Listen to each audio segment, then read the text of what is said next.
am, as always, very late to the party. It's been, what, 4 or 5 years since the book or movie come out, and here I am talking about it when everyone else has moved on. I have managed to read a book, which I finished yesterday, of my very battered copy of Where the Crawdads Sing by Delia Owens. So I will be discussing that in today's video along with the movie, so you have been warned in terms of spoilers. I am likely to spoil it, so there will be spoilers. And secondly, please do check your triggers. I say this in every video. If you're starting a new book, or even in this case watching the movie for the first time, please go check your triggers with that. I will be telling you a brief summary of the book. We'll be discussing the movie as well as the book, although briefly with the movie because obviously this is a book channel. I will be talking about what I liked and disliked about the book, and we will of course be talking about the controversies with this book and specifically this author. With this book, I feel like I need to tell you about how I got into this, because everybody and their nan and their great nan was reading this book when it first came out, and I believe that this book came out around the year of 2019. I think that, as far as I remember, it not long come out and it became really popular almost immediately when it came out. Unless you live under a rock, you cannot have not heard about this book. It was quite popular. I never picked it up around that time, or I never put it on my TBR, because when I read the summary for it, I was like, doesn't really sound like me, you know, it's just didn't sound like something I would have probably liked. So I just kind of left it there, and that was it. I did something which I don't normally do. I, on a bit of a whim one day, me and my husband were just, you know, scrolling through, I think it was Prime it was on at the time, I could be wrong, and I saw the movie and I was like, oh, let's just watch this, I don't know, I just thought, like, let's just give it a go. If, you know, if I don't like it, I don't have to watch it, blah blah blah. And I'm not gonna lie to you, I really did like it. It made me cry at the end, and like I said, I'll get into more detail about the movie later. And then I thought, I'm going to read the book. And then I'd heard about the controversies around this book, and specifically, like I said earlier, the author Delia Owens. I was like, oh shit, I didn't know about that.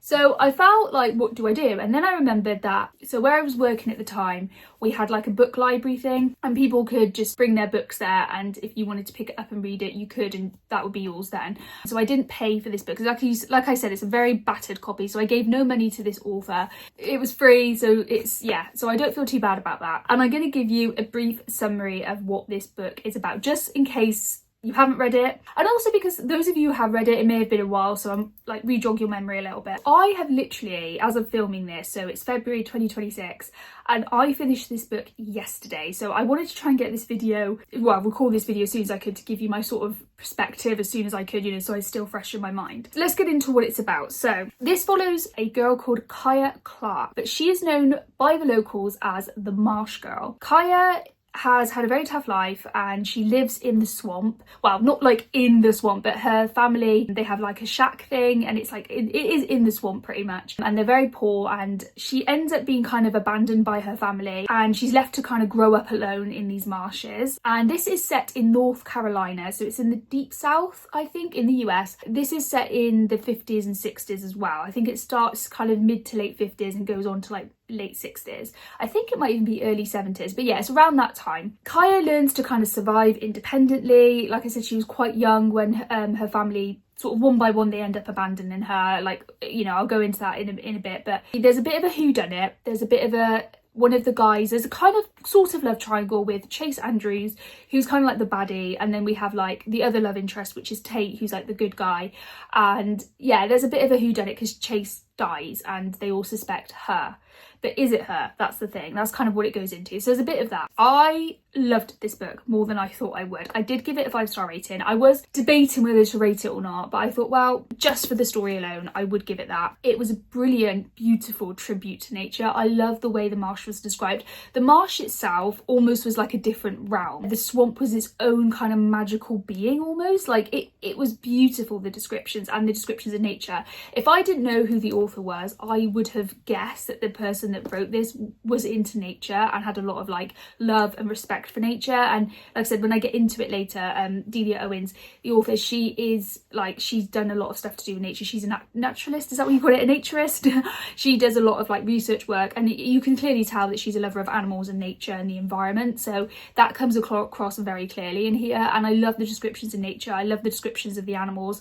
I just thought it was beautiful. I also did relate on a very personal level to the female the FMC Kaya. I don't know what that says about me. The author talks about her loneliness and her feelings of isolation, which were described so well, her feelings of abandonment.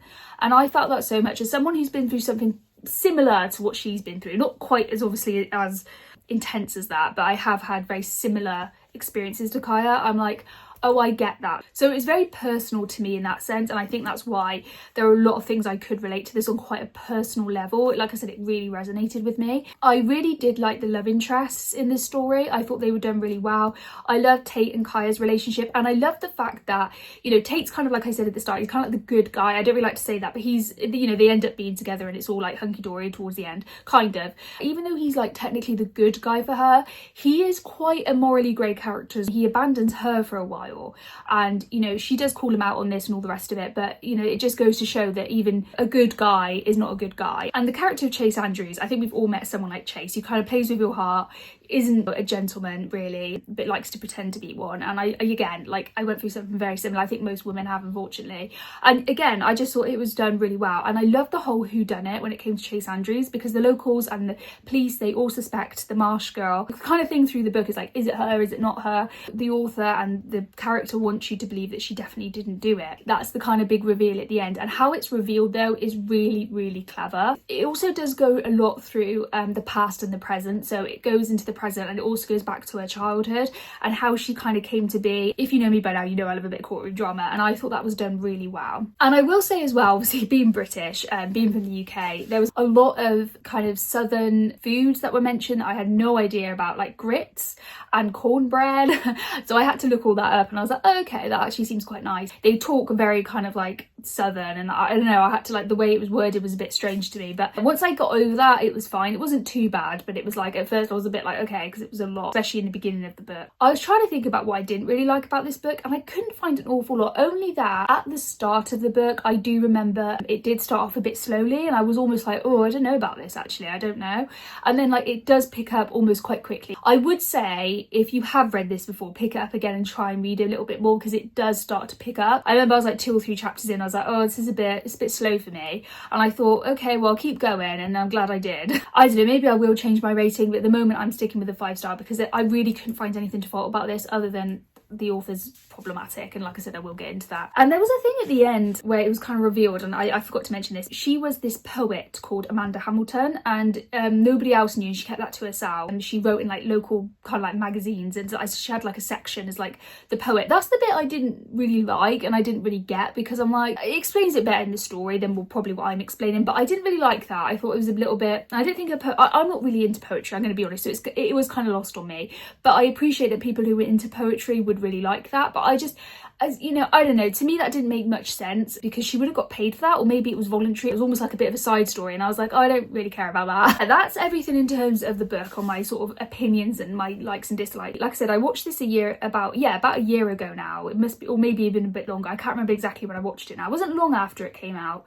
Well, came up to streaming, I should say. And I did want to re-watch it for this video. Long story short, I couldn't really find it again, and you have to pay for it now, and I was like, I'm not doing that. From what I can remember from memory, it got me wanting to read the book. I did love the movie. I thought it was very, very aesthetically pleasing. I thought they did a really good job of having the marsh come to life.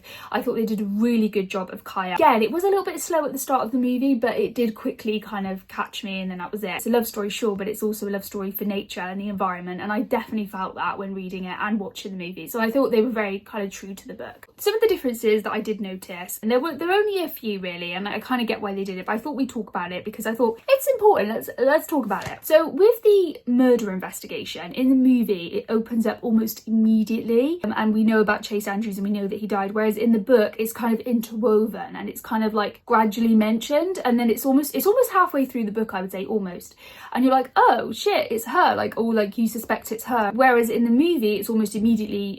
That's like, I think, one of the first scenes actually, if I remember correctly, and I didn't mind that change at all. I get why they would need to do that for a movie. They also do condense Kaya's backstory a lot, like her childhood. It's very kind of short, whereas in the book it's a lot more. It talks a lot about her whole family and like her family tree almost. It talks a lot about her backstory of her mum and dad and how they came to live in this swamp, because actually her mum came from a very wealthy family and they kind of almost kind of disowned her once she ran away with this kind of guy who was promising her the world but didn't actually do that. And yeah, so I thought that was interesting. I feel like they could have kept that in. This movie would have benefited more for a TV series, but like a mini TV series. I feel like it would have made sense to really go into that more. In the book there's a whole thing where she goes to school for one day and then she never returns and she hates it, and in the movie they don't show that at all. I don't think they do, I could be wrong, but I thought that was quite important to show because it shows that, oh, actually, you know, she did try and go to school but everyone was really horrible to her. You know, she was bullied really, and so she never returned and no one really helped her with that. So I just thought that's interesting that they decided to take that out. And there were some other little differences, but I think for me those were the main differences. I'm just going to go into like the very kind of ones I noticed. But I do think the movie was fairly loyal to the book. With my expectations with this book and the movie, I didn't really have a lot of expectations with the movie, and I think that helped. And then obviously when I came to the book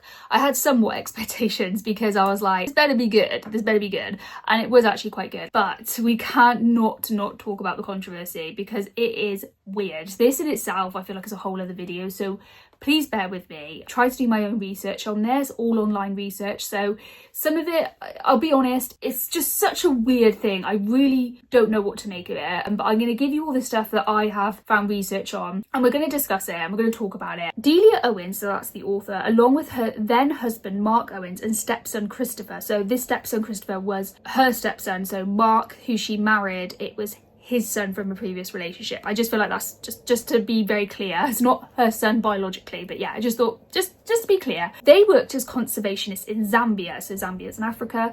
During this time an alleged poacher, so this is important, alleged, was shot and killed on camera by members of their anti-poaching team while ABC News was filming a 1996 documentary called Deadly Game, the Mark and Delia Owens story. A cameraman claimed that Christopher Owens, that's the stepson, was the shooter.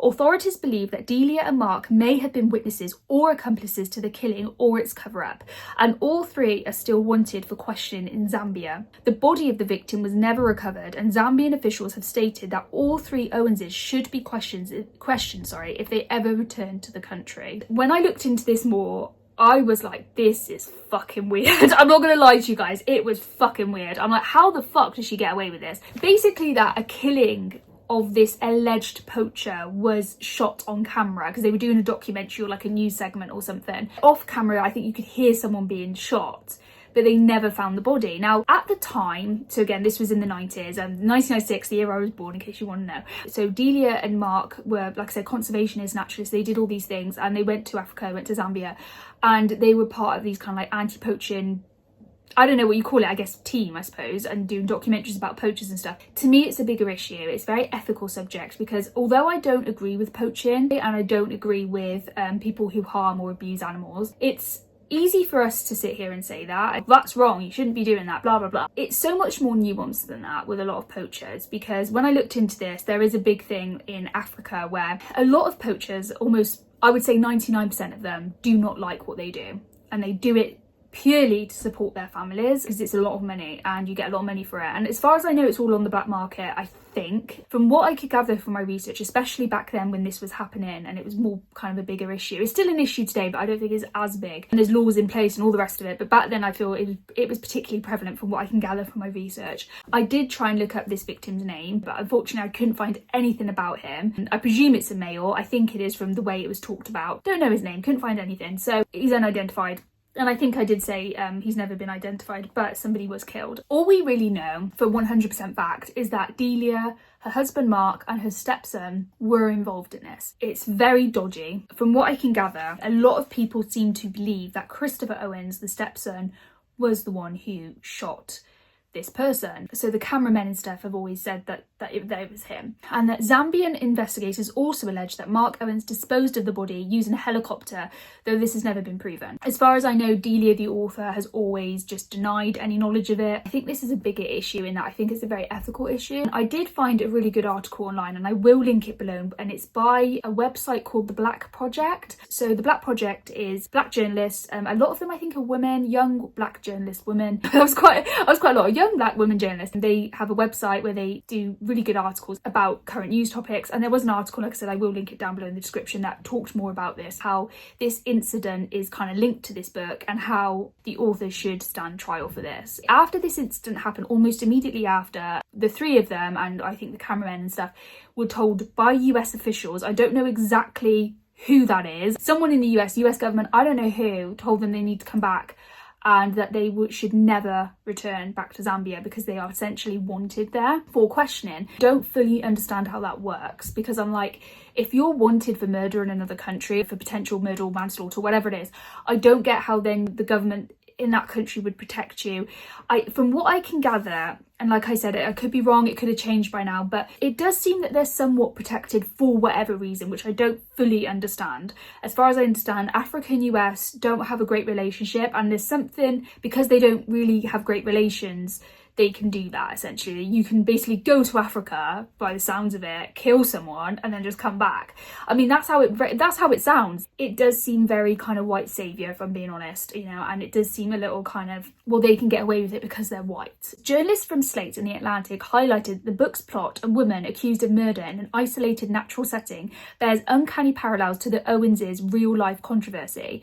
These similarities prompted renewed public attention and scepticism, especially once the film adaptation was announced and promoted. A lot of what happens in the story echoes that incident. I'm sure as I've told you that incident, for those of you who have read the book, you'll be like, or seen the movie, you'll be like, oh, that's almost exactly like what happened. At the very least, if I'm going to read this, if I'm going to watch the movie, then I should be acknowledging the incident. And I do think the author should be called out for this. And I do think the author should, I don't care if she's in her 70s, which apparently she is now, I think she needs to stand trial, because if she's innocent like she claims she is, or she just denies it and ignores it, well, then you have nothing to hide, do you? I don't know, man. It doesn't sit right with me. With the article I mentioned earlier, so the one with the Black Project, they do talk a lot about underlying racism in the books. Now, there is a black character in there called Jumpin, and his wife, Mabel. They're really lovely to the main character, Kaya. They kind of look after her, kind of look out for her, kind of got her back, if you know what I mean. And there is an incident in the book, I don't think they show this in the movie, I could be wrong. There's some teenagers who are racially abusing the man, and she sticks up for him, Kaya, and basically throttles them and tells them to fuck off, kind of thing.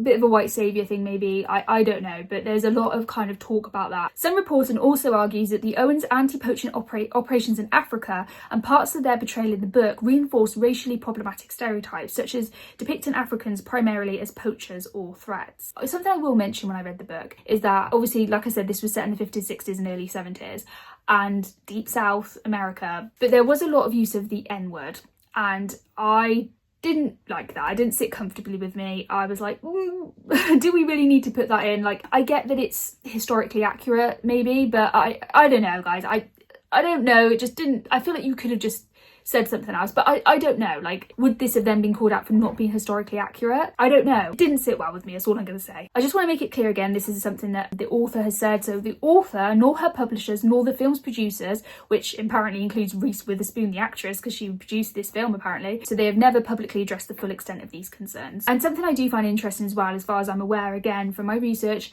that Delia and Mark Owens, when they return back to America after this incident, they have divorced. But I don't know if they've officially divorced, I think they've just separated. So I find that interesting. As far as I know, she's not with anyone else. Well, not long after the movie came out, and I believe the movie came out, like I said, I think it was around 2022, but I could be wrong. And Taylor Swift did a song for the movie. It kind of brought a lot of it back up again. I think it had come out when the book came out because it started to get popular. And then the movie came out and a lot of people were like, this shouldn't be produced, this shouldn't be made because of obviously this incident and all the rest of it. And then obviously Taylor Swift and her fans came and put their 2 cents in, and then it kind of went from there, and then the controversy was put on a spotlight again. And I just find it interesting that since then this author has released no more books, has just done nothing, absolutely nothing. I find that interesting because obviously the author was called out again, the film producers were called out, everyone was called out, as they should be. And I just found it very interesting the author's laid very low since. You think with such a successful book and or movie, you know, they would would maybe do something else. I do find that odd, and I feel like she's laying low for a reason and she just doesn't want to draw much attention to this anymore. I mean, her official website is still up. I looked at it. There's nothing about it on there, but then why would there be, I suppose? I do think, and for legal reasons, this is just my kind of suspicions based on my research alone. I do think she is somewhat involved in it. Whether she killed that person directly or not, I don't think she did, but I think she knows who the killer is, and I think she, for whatever reason, is hiding it. I do believe her stepson did it from the research that I've done, from interviews that I've read. The cameramen seem to think it's him, and they have no reason to lie about it. I do think, at the very least, I think Delia Owens, the author, needs to be tried for this. It's only fair. She should be held accountable. At the very least, you know, she should go to trial. Her family should go to, them should go to trial. Something needs to be done about this. Just to ignore it is insane to me. I don't know why she feels protective to hide Christopher. I don't know, because she doesn't seem to be in a relationship with the husband anymore. I don't know why she feels the need to protect him, really. I do think, although I do think it's highly unlikely, but if the author does bring out any more books, I won't be reading it because I don't want to support her. I don't really want to support that at all. I don't want to give her money or show that I'm supporting that, really. But I really did want to talk about this. I feel like it's worth talking about.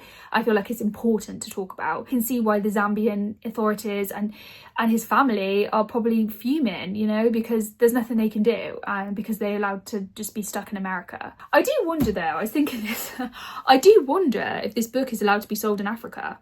Can you imagine that? Like, we need to be held responsible. White people need to be held responsible for things like that, and it is shocking, really. I've never heard something quite like this before, as in like someone being able to get away with it so fucking like clearly like that. She obviously feels emboldened enough, I don't know what the word is, bold enough to put this fucking book out, thinking that nobody will figure that out. Maybe she just thought it was so long ago, it was back in the 90s when, you know, internet wasn't really as big as it is now and all the rest of it, blah blah blah, that she'd probably be safe, and it's been a few years, you know, no one's gonna remember. And it's like, no, nowadays that's what people do. If you become famous, they do look into your past. I don't understand all the legalities of it. It goes above my head a little bit, I'm not gonna lie. What's going on? What's fucking going on? Because this is weird. To summarise then, because I feel like I've been talking about this for a long time, don't feel like this movie should have been made though. It is a good movie, but I feel like it shouldn't have been made. I feel like, especially with the controversy that surrounded it, I feel like at the very least they should have cleared it up somehow, but to just completely almost ignore it and brush it under the carpet is never gonna help. Journalists are there for a reason. They're going to find this out. I think the author should be held accountable. Something needs to happen, basically, is what I'm saying. And the fact that it hasn't, and when I did, like I said, well, this is why I wanted to talk about it, because the fact that, from what I can gather, really nothing has been done about this is absolutely like outrageous and horrific to me. Delia, you need to, I don't know, man, you need to come say something. You need to either wipe the record clean and be like, look, this is what happened. I wasn't involved. I know about it, because I don't know, guys, I don't know, just something needs to be done about this. Like I said, it's been a while since this movie was released, since this book was released. I feel like the hype and it's all died down now. I'm gonna relight that fire. We need to look into it. We need to keep calling it out. I think this has unfortunately got kind of lost. That's all the facts as far as I can gather. Please do let me know if you've got any thoughts on this. I genuinely would like to know, or if you know any more, or if I've got something wrong. If the author is innocent, then fair enough. So yeah, that's all I have for you guys. So thank you so much for watching, and I hope, as always, you have a lovely day.